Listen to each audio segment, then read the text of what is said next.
अमेरिकी महकमे ख़ारिजा के तर्जुमान मैथ्यू मिलर ने कहा, हम अपनी शराकतदारी को वसअत देने की कोशिश जारी रखेंगे। हम इक़्तिसादी मामलात पर हिंदुस्तान के साथ काम करेंगे, अपने दोनों ममालिक के दरमियान अवाम के दरमियान ताल्लुक़ात को गहरा करेंगे और एक आज़ाद, महफूज और खुशहाल मुल्क के लिए ताउन करेंगे। In the last couple of hours, there has been a series of congratulatory messages to Prime Minister Modi and his coalition government, there, including phone call by President Biden, tweet by Secretary Clinton.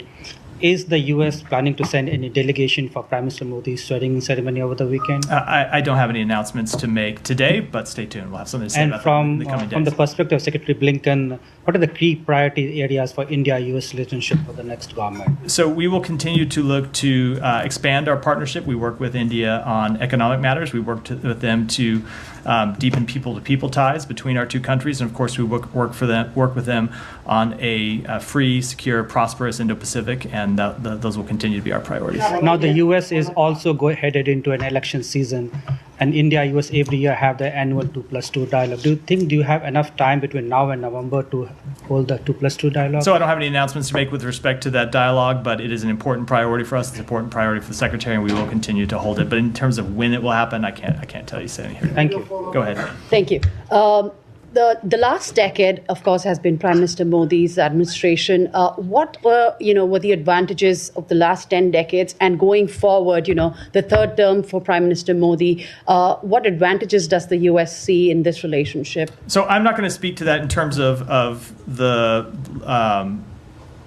the Prime Minister's coalition and the different government. Those are all choices for the Indian people to make, and we respect the will of the Indian people. I will say that we will look to continue our work with Prime Minister Modi, as you've seen President Biden undertake since he took office. That will continue to be a priority through the issues I just spoke to a moment ago. And now that the electoral test is over, many people doubted democracy in India. What is the U.S.'s take on the democracy and the way the elections have played out and the results have played out? So India is, of course, the world's largest democracy, and the election that just played out over the last 6 weeks was the largest exercise of democracy in the history of the world, and we commend the government of India, voters, and poll workers for this massive undertaking.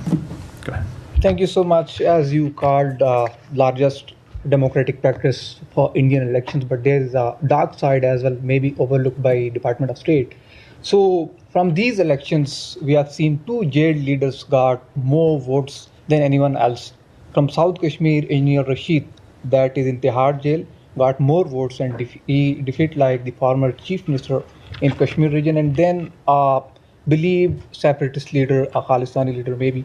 So Amrit Pal, he got more votes. So both are in jail and they got more votes from their people. So how do you see their victories specifically, and will U.S. consider or recognize the elections in internationally disputed region, Jammu and Kashmir, where from August 5, 2019, India unilaterally attempted to change its demography? So I'm just not going to comment. With respect to the first, I'm just not going to comment on internal Indian electoral or political issues. With respect to the second, let me take the question and get you an answer. Go ahead.